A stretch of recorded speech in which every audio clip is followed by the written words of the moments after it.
Hello, consumer behavior class. We're moving on to chapter 8, which also means our second quiz. So, we're going to get started on attitudes and persuasive communication. So, you're going to see a lot of information in this chapter of how marketers can use persuasive information and our attitudes to help sell products, basically. So the first slide here is it's important for consumer researchers to understand the nature and the power of our attitudes towards things. We're going to dissect this a little bit more. So an attitude is a lasting, it endures over time. It's a general evaluation of people, objects, advertisements, or issues. We might have a positive or a negative attitude about something. So attitude object, or AO, is anything towards which one has an attitude. So for example, you may have an attitude toward FAU or other colleges, and hopefully it's a positive attitude because you decided to go to school at FAU and you have a positive attitude, you're passionate about it. That's our example here for an attitude object. Functional theory of attitudes. So there's utilitarian function and value expressive. So let's talk about utilitarian.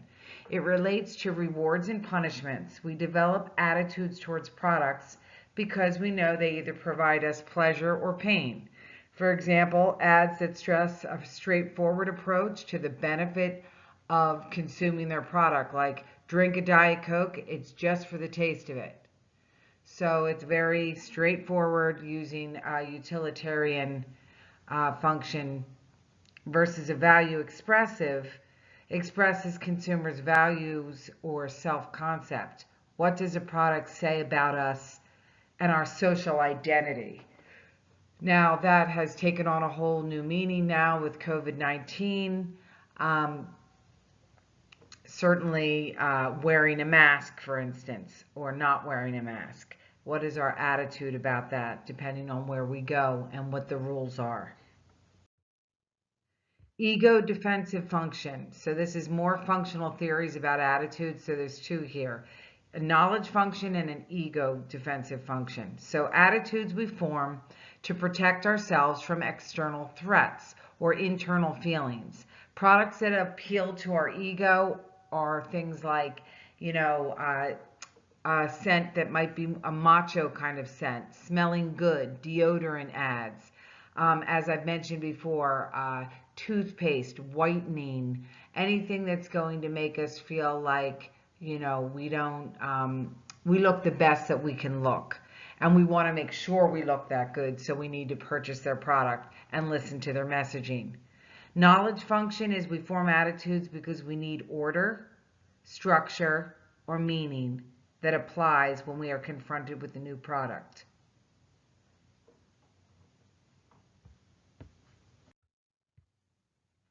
Attitude researchers came up with um,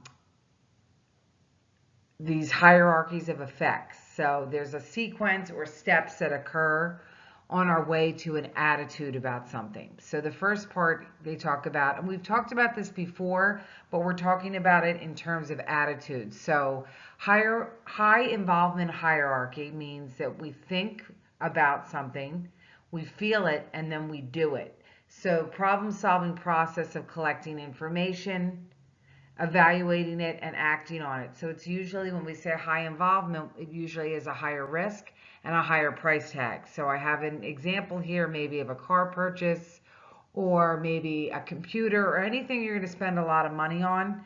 You're going to do that process of collecting information, deciding between two different things, and then making your decision. The next example is low involvement hierarchy, where we think, we do, and we feel. So no strong brand preference, maybe. This is where taglines do come in handy for companies. So if we're in the aisle, for instance, at the grocery store, and we're deciding on a paper towel, we may recall the Quicker Picker Upper. Now we know what that brand is. I'll let you think for a second. Yes, it is. It is Bounty, the Quicker Picker Upper. So when we're evaluating something, and we don't have a strong preference, it's good to have, that's where taglines come in with messaging, because it makes us make our decision quicker. Experiential hierarchy is we feel it, we do it, and then we think. This is hedonistic consumption. We talked about this before. It's more emotional. It's more about fantasy and feeling good. So I have the example of thinking of a shopping spree at Sephora. You know, you get in there, you're feeling good, you're looking good, you're trying new products on, and then you decide to purchase, and then maybe think about it later. And thinking about it later may also mean that you return something. Okay, here's just a chart of what it looks like: high involvement, low involvement, experiential, and the different things that are connected with it. But high involvement is the only one that, you know, we're gonna think, okay, and we're gonna feel, and then we're going to do something about it. You can see each one. Low involvement, we still think about it, but we go ahead and do it, and then we think afterwards. And then experientials, forget it. It's all about the feeling. Attitude commitment. We form attitudes in a lot of different ways. One is internalization. That's our highest level. We might have a deep-seated attitude. It becomes part of our consumer value system. And I have Chick-fil-A here because I know at a lot of campuses and a lot of people's feelings about Chick-fil-A, although I do think that they've changed their ways a little bit, but they were not supportive of the LGBTQ community, and I know that a lot of people think about that and do not patronize Chick-fil-A because of that. I think that they've taken a different stance now, but that's like that deep-seated attitude that you're not going to change, okay? Because you have a certain value system, and Chick-fil-A did not fall into that because their president had something negative to say about that particular community. Identification is that mid-level. It's attitudes formed in order to conform to another person or group's expectations. Okay, and I use the example here is a sorority or fraternity or some other type of organization. And then compliance is at the lowest level. Okay, consumers form attitudes because it gains rewards or avoids punishment at the moment. The example of this I give is like if you're at the caf and you want something to drink and they don't have Coke, then you'll just go with Pepsi, and it's not a big deal because that's all they have. So it's just like kind of something real simple, but we're compliant and we just kind of go along with whatever's available. Okay, consistency principle. We value and seek harmony among our thoughts, feelings, and behaviors. We talked about this again a couple chapters ago. We like things that are complete and balanced. It makes us feel good. We will change components to make them consistent, and we rationalize. A lot of people rationalize situations, and this relates back to a theory of cognitive dissonance. So we take action to resolve dissonance when our attitudes and behaviors are inconsistent. Here's an example. So we know smoking or vaping is not good for you, for example. We know it causes cancer. But we know also that our Aunt Millie is 95 and she smoked her whole life. So the question now is, I question research and the link between cancer and smoking. And my fourth step here is that I still smoke because I'm rationalizing the situation. We do this a lot. Again, it's to bring balance to our lives, to make us feel good that we're making the right decisions. Okay? A lot of times when we purchase something that's very expensive or high risk or high involvement, we use a theory of cognitive dissonance because we now bought and invested in something, and now we may be looking around at alternatives, the competition, and we have to come to some kind of an agreement with ourselves if in fact it's not working the way we want it to. So we might say things like, you know, well, it doesn't have the best horsepower, but you know what? I got it for a really good price, and it has a great warranty.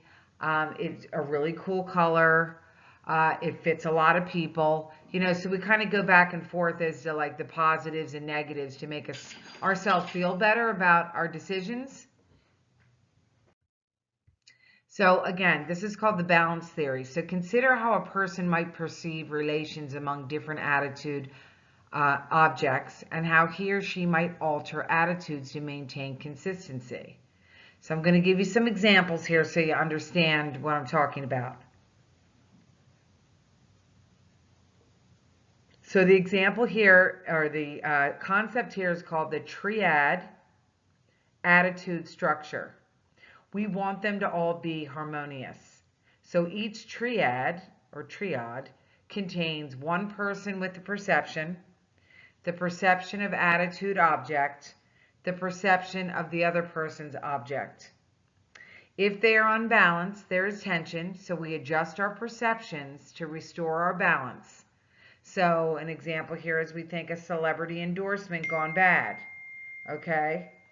For example, we may love a particular product and then suddenly the celebrity that's endorsing it gets into issues with the law, or we find out they don't use the product, or they do something that's negative and we don't agree with it. So how do we kind of deal with, do we still like that product, and find some sort of balance? How do we struggle with that in our own minds? I'm going to give you another example. Okay, so the balance theory, here's an example. Okay, so you have these two people. Let's call the guy's name is Bill and the girl's name is Sue. And they are in class together. And Sue thinks that Bill is good looking and likes him and is considering, maybe going out with him. And so the first triad here is that we have we have Kristen and Dan. I'm sorry, I'm making up names. Bill and Sue no longer exist. I'm sorry. We have Kristen and Dan. And Kristen does like Dan, but she sees that he wears an earring. Now, her attitude about earrings is that she doesn't like them. She doesn't like it. And she didn't realize that he wears an earring. And then suddenly he came to class with the earring on. So now she's kind of like going, this is an unbalanced triad here. So she's deciding, let's see, do I completely throw away this possible relationship over an earring? Or am I going to give this guy a chance? Maybe it doesn't bother me so much. Maybe I can kind of suck it up and say, so what? It's an earring. It's a piece of jewelry. It doesn't bother me. Or does she have to completely say, forget it, I just can't do it at any cost? It doesn't really matter. So this is an example of Kristen and Dan, not Sue and Bob or Bill or whoever I named him. So we do this all the time, but we're just kind of dissecting this in this chapter and understanding how this works. A multi-attribute attitude model is otherwise known as the Fishbein model. We also talk about this in my advertising class. It computes consumers' overall attitude toward an object. So attitudes, as we're finding out, are very complex. So we're going to get into some examples here in a second. So salient beliefs are perceptions about the attributes of an object. Okay. Object attribute linkage. We weigh the attributes and we find out what's most important to us. And we evaluate these attributes. So the example I'm going to give you here is deciding on which university to attend. Maybe some of you were right off the bat, no, it's FAU. Maybe some of you had other choices that you were looking at, FSU, UF, whatever the case may be. And you were weighing out the decision here of where to go. And I'm going to give the example here of a person. Her name is Sandra, and she's making a decision on what college to go to. So I don't think you went through this whole process. Maybe you did. I think it's actually a really good idea. But she basically made up a chart of attributes that she wants in a college, okay? And then she has the different colleges on the right hand side, and then she scores them, okay? You can see my phone continues to ding. I apologize. I put it on silent. Okay, so in the case of Sandra here making her college decision, the highest score is a positive thing. So it looks like Smith College has the highest score, but let's see why.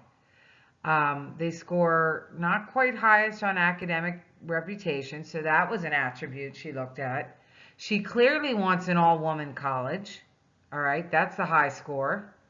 The cost is number 2. It looks like it's a good score for her, whereas Northland College is not. It might be $62,000 a year, for instance. The proximity to home, well, it's a little further away, so that was good. Versus Northland, it looks like, again, is not scoring high. It looks like it's far away. Or maybe close to home, depending on what she wanted. Athletics, clearly that was not of an issue for her. Party atmosphere, again, not interested in that. Library facilities, I don't know if you're necessarily basing a school on that, but the score came up that Smith is the highest. So now this gives Sandra a sense of, okay, my highest scorers are between Smith maybe and Rutgers. And then she has to make the decision as to what's going to be the breaking point. Now, marketing applications of the multi-attribute model. Okay, how do we relate this to marketing?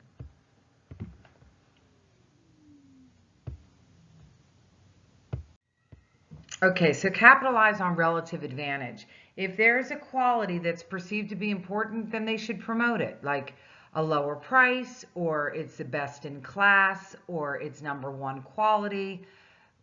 If it received a prestigious award, we know that that happens a lot in car commercials. Strengthen perceived linkages. So if an attribute does not rank, then find a way to change this in the consumer's mind. So for example, a lot of times people put like little known facts about something, or new and improved, for example. Add a new attribute. So find out what's important to the consumer and add this attribute to the description. So for instance, depending, maybe you've done some surveys on a particular product you're looking to promote, and you found out that most people are looking for healthy alternatives, or more protein, or that it's sustainable, or it's non-GMO, or it's gluten-free, or whatever it might be.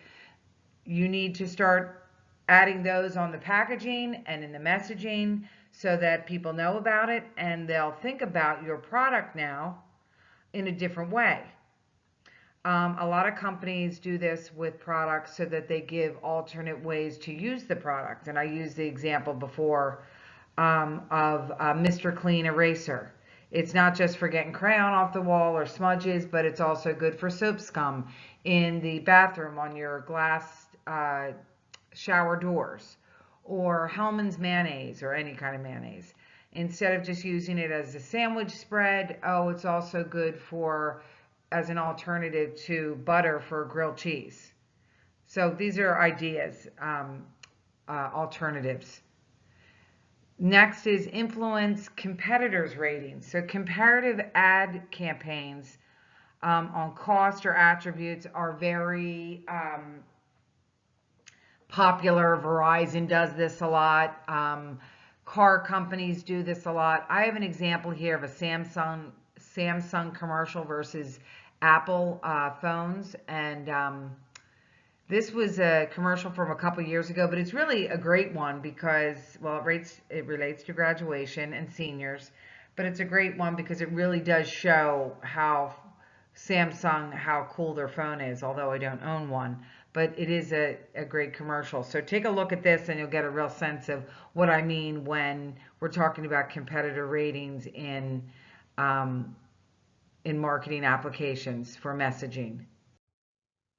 Okay, the extended Fishbein model, the theory of reasoned actions. Okay, so intention versus behavior. That means we measure the act of actually buying the product, or this behavioral intention, not just the actual intention. Because sometimes it doesn't happen, and I'll explain that. So social pressure. We acknowledge the power that other people have in our purchase decisions or behavior. So this could be positive or negative. It's like a bad influence or a good influence. So if people are around, we're shopping with friends, we might purchase something with them that we might not normally purchase, like a name brand something, because we feel kind of peer pressure. So peer pressure can be used in a positive way, certainly in the hospitality and hotel business. They may have a sign in the room that says a majority of the guests in this room reuse their towels. So there's that like guilt thing, like, oh, that's a reminder. I don't need to have this towel washed all the time. Let's save the environment a little bit. But we want to be part of a group and be accepted. Normative influence, what we say we will do and what we actually do when the moment of truth arrives. So we always say the moment of truth is when you are, in my world of the food business, is when you're at the shelf at the grocery store and you actually pick the product up, put it in your cart and purchase it.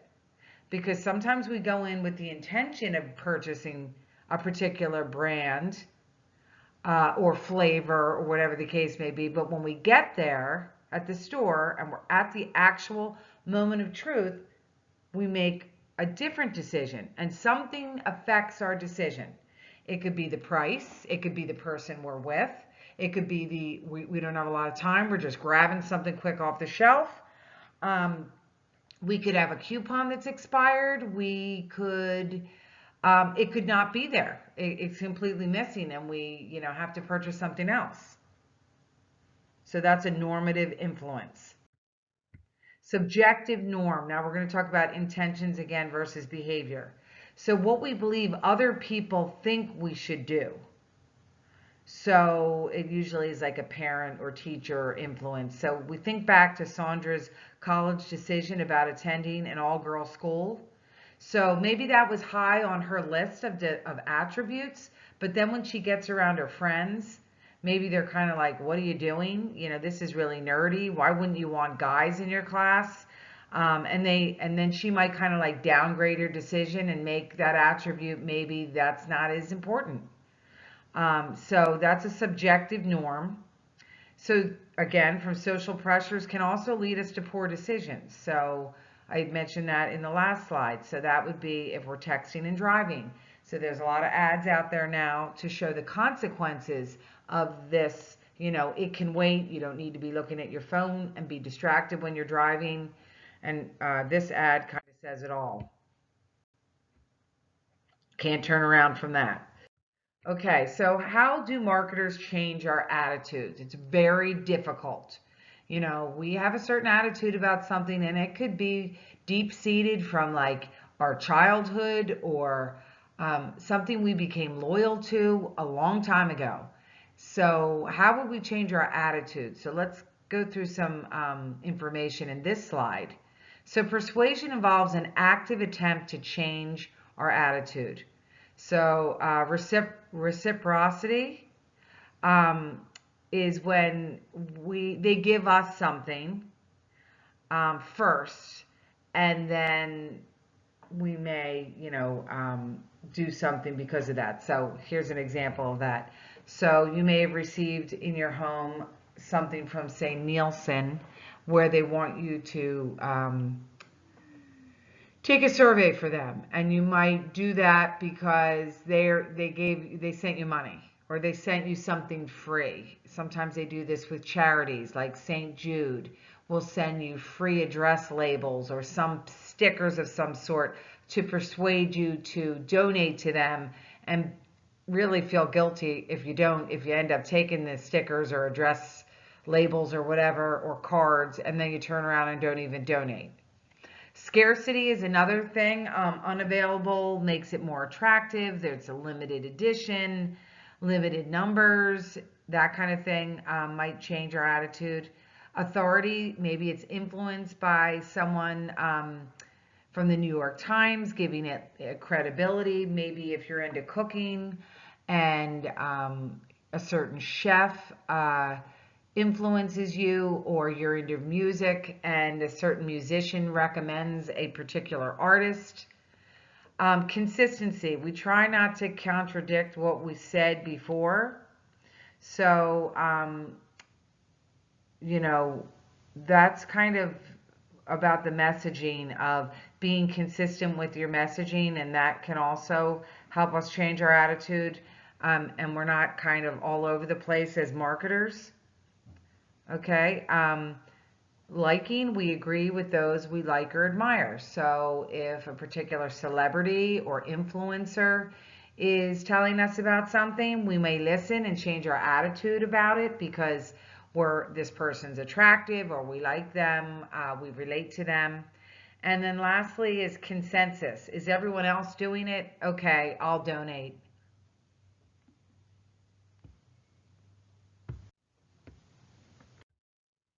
So here is a little more information about how we make decisions. Decisions, as we always say. There's so many decisions to make. Some are easier than others. So this is an example of a communication model. It has become more complex over the years. This is updated to show the interaction that consumers have now over messaging, and more control we have over messaging. So it used to be that there was a source. You've learned this hopefully in advertising or communication class that you've taken. Start with the source. What's the message and what's the medium? Okay, so the source might be a company like Apple. The message is the wording. The medium that they use could be Instagram. It could be television. It could be a billboard, whatever it is. The thing that's changed, and of course there's feedback. That's like making sure we understand what that was. You see all the blue ovals. The consumer now has so many ways of receiving information. We're going to talk about that in a second. But that's what's changed. Not to mention the fact that we can kind of give back and feedback directly to the source, which never happened many years ago, but now it happens all the time. So I think this is a good visual of how things have changed with consumers and communication. So an updated view, interactive communications, as we said, have a lot of choices. Permission marketing is basically this. Acknowledges that a marketer will be more successful when he or she communicates with consumers who already agreed and listened, of course. So that means I saw something, I agreed to get the information emailed to me or on social media, and I gave them the permission to communicate with me. But sometimes we realize they're bugging us, or it doesn't relate to our lives anymore, and we're able to opt out, which is great, unsubscribe, and we have the ability to decide how we want to receive the information. That's also something like the use of caller ID is a part of this as well. Okay, more updates on communication models. Social media now affects the communication process. Hello, we already know this. Okay, because the medium, there's so many different mediums out there. It could be TikTok, it could be Instagram, it could be Facebook, it could be TV, it could be a billboard, it could be, a sign that we see on the side of a bus. So that goes to a lot of different places. We can forward messages now. We can share messages. We can see what other people have viewed. So you can see how complex it's gotten now. It's not just a straightforward line anymore. It has a lot of different arrows, and it's going a lot of different places. Okay, so They call marketers, obviously, we have mobile commerce now, promoting goods and services via wireless devices. We are sharing and we're using word of mouth quite a bit. Things go viral very fast, but we know that there's many different choices in social media platforms. Instagram, Twitter, YouTube, Snapchat, TikTok. I don't have Facebook up here, but I have all the symbols here on the right hand side. So there's a lot of choices. Um, I know many of us are looking at our social media more than ever during COVID-19. So I want you to think about this. If we were in class, you would be able to tell me right away, but I want you to think about it. To what extent have mobile messages changed your behavior as a buyer? Now, clearly, for most of you, 90% of you, that's the only way you receive a message. So think about what mobile coupon or message have you recently acted on, and think about why. What is it about that message? Did it come at the right time, at the right place when you ran out of something or wanted to purchase something new or needed a gift? Was it a good discount? So I'll give you my example, and hopefully you can relate to something in your own life. So a few weeks back, when everything was much worse than it is right now as far as going to grocery stores and purchasing items and things running out, whether it's toilet paper or different kinds of protein, I had ordered something on I think it was through BJ's or Costco, and they were using their delivery service, and I was all happy because I don't usually mobile order, but I felt good because it was one less thing I had to do. So what happened was I put the order in for 14 items, and I thought this will be so nice to get my groceries delivered, and I don't have to go into a store with a mask on. And boom, didn't I get information that said all 14 items were not available. So I was very disappointed. So what had happened later that day was I was outside hanging out with my husband on our back deck, and I'm just paging through my Facebook, and what comes up but Perdue direct to consumer, as in chicken. They're not going through the retailer. This was an ad specifically for us as consumers, bundling their chicken items, giving a discount, offering certain free products. And I was like, this is for me. First of all, I trusted the brand Perdue. I liked the bundling because it was what I was going to get at Costco anyway. They had a few items that I wouldn't normally have purchased, but I was willing to purchase them, like some breaded tenders and things like that. And then they added in free shipping. They added in another free item of like chicken meatballs. And then the last thing was that if I gave them my email address, they were going to give me a 10% discount. So it was like boom, boom, boom. All these things were good. I pressed for the order like pretty much right away. Because I was in need at that moment. I had a problem. I had no food. I didn't want to go to the grocery store. Costco and BJ's were out. Publix was out. Nobody had anything. And I felt comfortable with the brand, and they had the right coupon and the right timing for me, and that's what worked for me. So think about what worked for you in these recent weeks and ordering something. Okay, there is a source factors that influence the effectiveness of a message. Obviously, credibility, okay, where the source came from, making a decision, okay, disclaimers like side effects, like things like, delivery or where it's coming from. The sleeper effect, we forget about negative over time, so maybe there was some negative press about a company like BJ's, evidently, or Costco, that they weren't protecting their delivery drivers, but maybe we're okay with that because so much time has passed. Native advertising, meaning digital ads that blend into editorial content, that might be something that influences the message, because it's not really a straight up message. Now it's kind of I want to say it kind of lures us in thinking we're reading about one thing and then realize it's an ad. This happens a lot in magazines, and it's usually for items like prescription drugs, things like that, where they're promoting the drug, but then they have a whole on one page, and then on the other page, they're telling you the side effects or a whole story behind the particular product. Knowledge bias, we question the source if it's fake news. Reporting bias, for instance, if it's a celebrity that endorses a product, like are they really using it?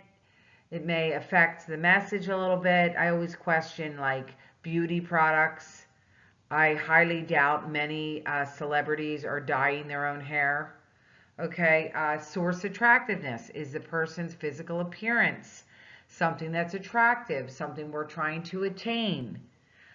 Shared endorsements, that's always helpful if you get a message from a friend or there's a like or someone's endorsing it. This happens a lot on Facebook. Halo effect is if the actor, for instance, is now promoting something very different from what they currently do. So um, I'll give you an example. Valerie Bertinelli, she's an actress from back in the 70s, but she was also married to Eddie Van Halen of Van Halen. But she, on her own, did a lot of acting, even as in the 90s and the early 2000s. And she has her own cooking show. So to me, I feel like that's influences the messaging for me because I feel like, she's got some I don't know, I just feel like connected with her because I watched her when she was younger as an actress, and I feel like she's pretty legit, and I feel like she's not trying to pull something over on me kind of thing. Like I really see her getting into cooking. Trisha Yearwood is another one that has a Southern cooking show. Here she is a country singer, but is she also a good cook? She's from the South. She shows a lot of authentic recipes from growing up in the South. And then, of course, lastly, we have a spokes character.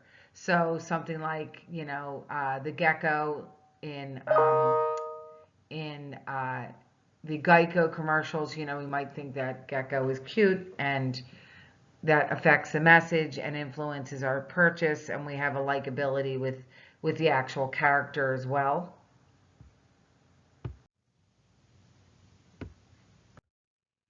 Okay, something to think about here.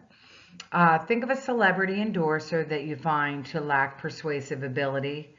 I mentioned earlier, we watch different celebrities um, talking about hair care products that they use when in fact I'm sure they have the top line expensive person that is working on their hair and makeup, etc.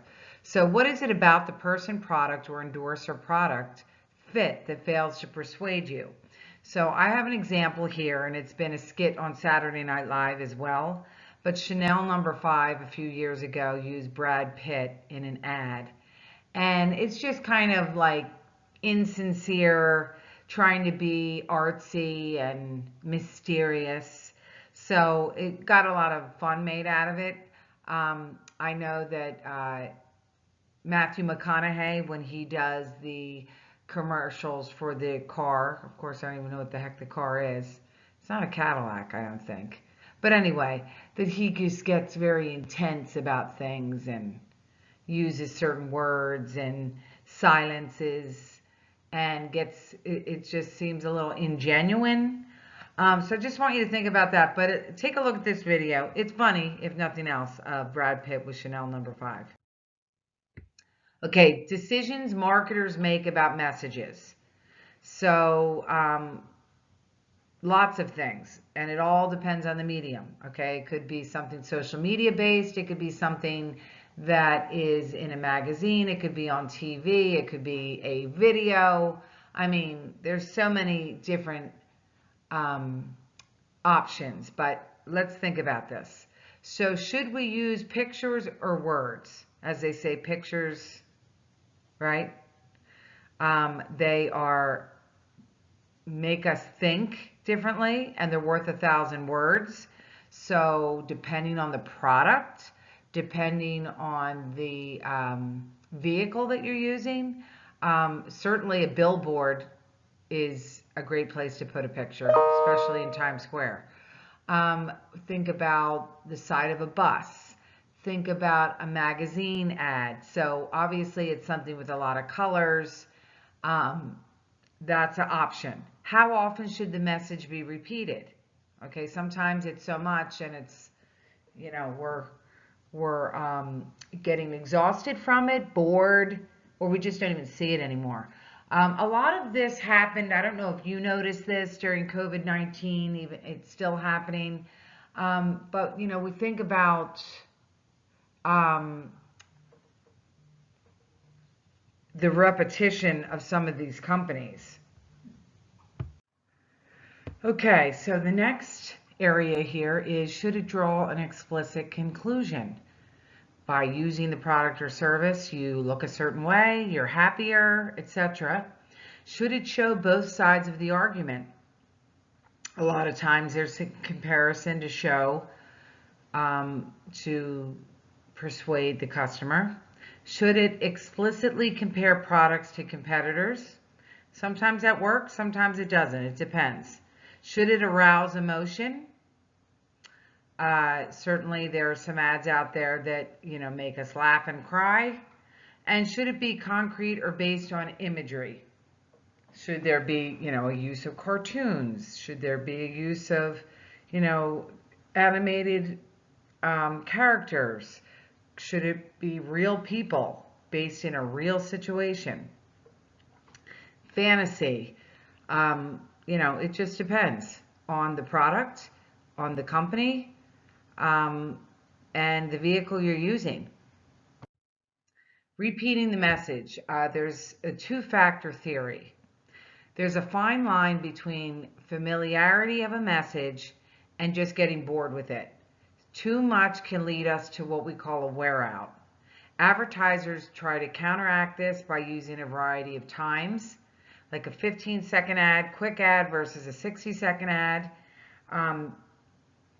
A lot of times, like I think of, different scenarios that they use. I think of the Geico ads. We know what the one message is, but they're so creative in the way that they deliver it with something familiar to us, whether it be Marco Polo or Hump Day or woodchucks, etc.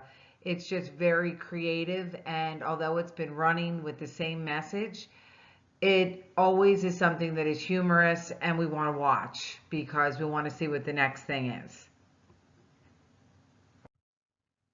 How do we structure arguments in our messaging? So you can have a one-sided argument supporting and convincing the receiver to shift his or her opinion about something, or it can be two-sided, both positive and negative information. So this is called refutational argument, where a negative issue is raised in the messaging and then it's dismissed. So it lets the audience know that the company is aware of a problem. For example, Avis is number 2.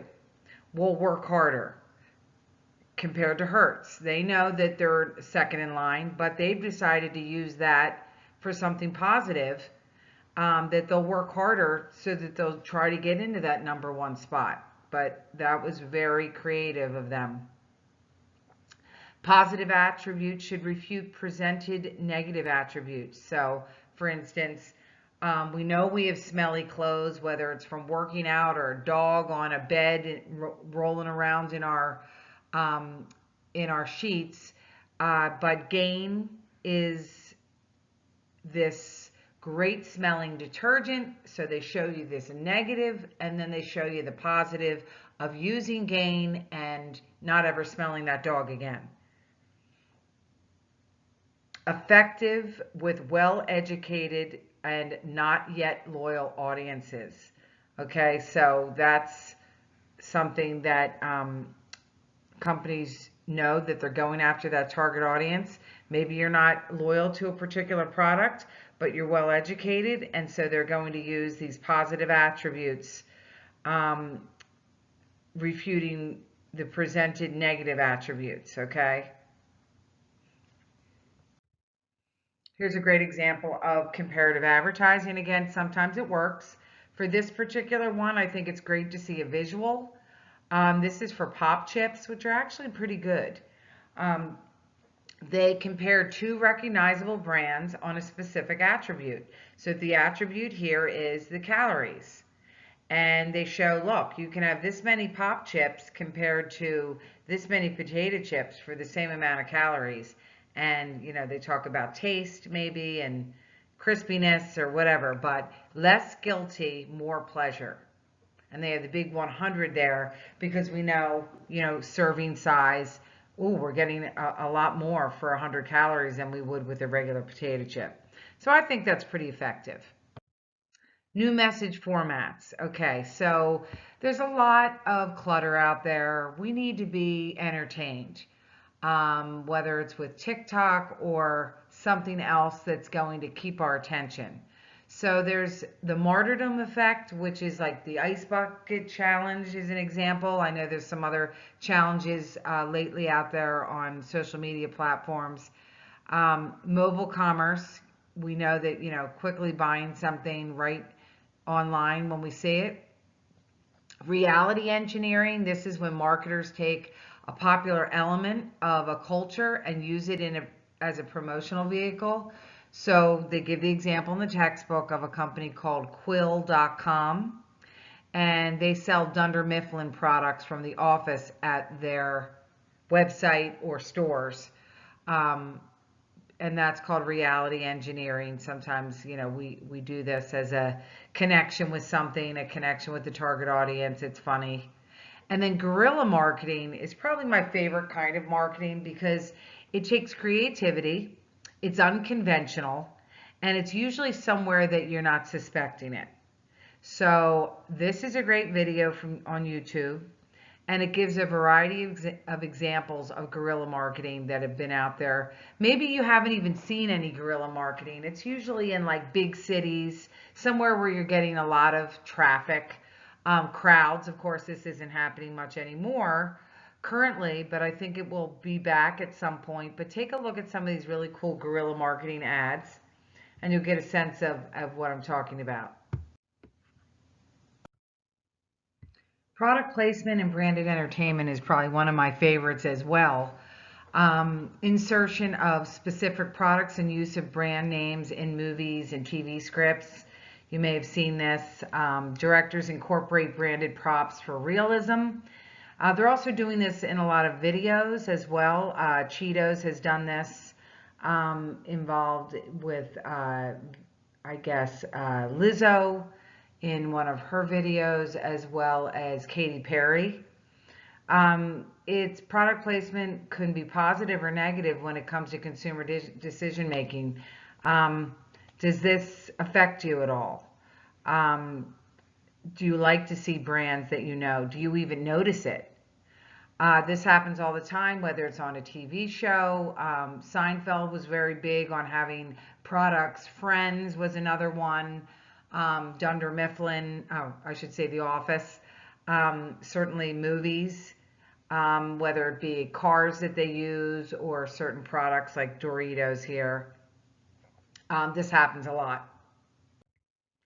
Advergaming is another one where it refers to online games merged with interactive ads. Advertisers gain many benefits with advergames, and plinking is the act of embedding a product in a video. I think that people like to see products that they like. It could be Doritos, Mountain Dew, Pepsi, Coke products, things like that. Types of messaging appeals. Emotional versus rational appeals, sex appeals, humor, fear, informative. There's a lot of different ways depending on the product to get our attention. So you think about which appeal gets your attention, and like I said, it all depends on the product. Sometimes humor can also be something shocking. And, does it really get the messaging across? That's another piece to it. The message as an art form. Okay, marketers are storytellers. Many ads take the form of an allegory, which is a story about an abstract trait or concept that advertisers tell in the context of a person, an animal, a vegetable, or an object. Sometimes companies use metaphors where they place two dissimilar objects into a close relationship. And I have an Apple ad here that I want you to take a look at. It's an oldie but a goodie, but it's a good way to show you like a metaphor between two computers. One is like very updated and hip, and the other one's just kind of old. And I think you'll remember this ad, I hope. Similes compare two objects, and resonance is puns or double meanings. And resonance is like it resonates with us. So I have a picture here of like a rock for the trucks. Ford trucks, they take something and they compare the toughness and quality to their actual cars. The source versus message. Do we sell the steak or the sizzle? Okay, this is the last slide for this chapter. So which component persuades consumers to change their attitude? Is it more about what we say, how we say it, or who says it? So think about that. Is it more about what we say, how we say it, or who says it? I think it's a combination of all three. Elaboration likelihood model. Again, here's a concept that you already know, but now we're putting a definition with it. Assumes that under conditions of high involvement, like buying a car, a house, a computer, we take a central route to persuasion. We want the steak, okay? If it's a low involvement product, we take the peripheral route instead. We may buy a low involvement product chiefly because it has sexy, cool packaging. And that's what we call the sizzle. Because, if it's not a risk, we're willing to say, hey, I'll spend the money on that energy drink, that birthday flavored unicorn or whatever the heck, rainbow unicorn Bang energy drink. It's $2. It's not a huge investment, but it has really cool packaging. Or it could be a bottle of wine, or it could be an IPA beer because it has a cool name or cool packaging. So low involvement is more about the sizzle, and then high involvement is more about the steak.